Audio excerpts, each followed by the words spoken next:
去旅行或者出差，唔知你會唔會講 go to a trip 呢？其實去旅行或者出差，我聽過好多朋友會講 go to a trip，但原來咁樣表達係唔正確嘅。咁希望今日可以教大家一個簡單嘅記憶法，幫大家記住正確嘅表達方式。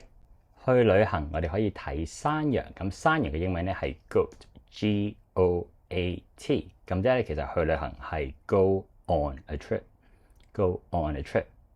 如果我哋已經喺旅行當中咧，咁可能我哋會搭船。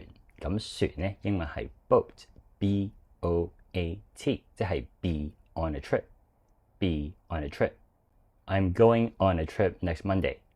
She is currently on a business trip. 如果我哋講去旅行或者出差要加埋去邊度咧，呢一個就要小心啲。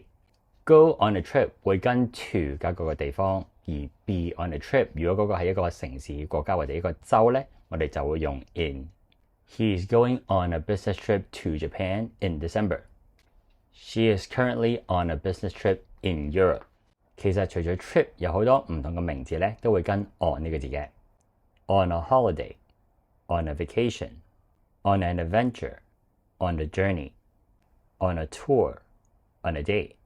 考下大家，我上個星期喺台灣出差，英文應該點樣表達呢？學到新嘢記住幫手 comment、like 同埋 share。想揾私人英文補習老師咧，就歡迎私信我。